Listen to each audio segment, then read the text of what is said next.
যদি এমন একটি স্কুল থাকে যেখানে পরিবর্তিত জলবায়ুতে আমরা কিভাবে নিজেকে খাপ খাওয়াতে এবং সুন্দরভাবে জীবনযাপন করতে পারি তা হাতে কলমে শেখানো হয়, তাহলে কেমন হবে? জি বন্ধুরা, আজকে আমি আপনাদের সেরকম একটি স্কুলে নিয়ে এসেছি, এটির নাম হচ্ছে সিসিটিভি ক্লাইমেট সেন্টার।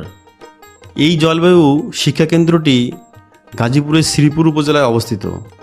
এখানে জলবায়ু পরিবর্তনের প্রভাব নিয়ে হাতে কলমে গবেষণার সুযোগ রয়েছে এবং 12 হেক্টর জমির উপর এই জলবায়ু কেন্দ্রটি অবস্থিত। এখানে বাংলাদেশের প্রধান বাস্তুতন্ত্রগুলোর প্রতিরূপ এবং প্রায় 100টি জলবায়ু অভিযোজন ও নবায়নযোগ্য শক্তির সমাধান নিয়ে কাজ করা হয়েছে। তো আজকে আমি আপনাদের এই পুরো কেন্দ্রটি ঘুরে ঘুরে দেখাবো, তাই ভিডিওটি একটু বড় হবে, কিন্তু আপনি যদি পুরো ভিডিওটি ধৈর্য নিয়ে দেখেন তাহলে এখান থেকে অনেক কিছু জানতে পারবেন যা হয়তো আপনি কখনো কল্পনা করতে পারেননি। তো চলুন ভিডিওটি শুরু করা যাক। সিসিটিভি ক্লাইমেট সেন্টার থেকে সবাইকে স্বাগত জানাচ্ছি। এই সিসিটিভি ক্লাইমেট সেন্টার যেটা আছে এটা অনেকটা থিম পার্কের মতো।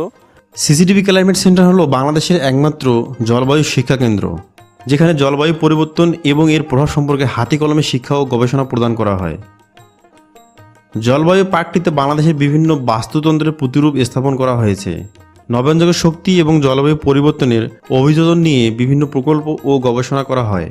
স্থানীয় সম্প্রদায়ের মধ্যে জলবায়ু পরিবর্তন সম্পর্কে সচেতনতা বৃদ্ধির জন্য বিভিন্ন কার্যক্রম পরিচালনা করা হয়।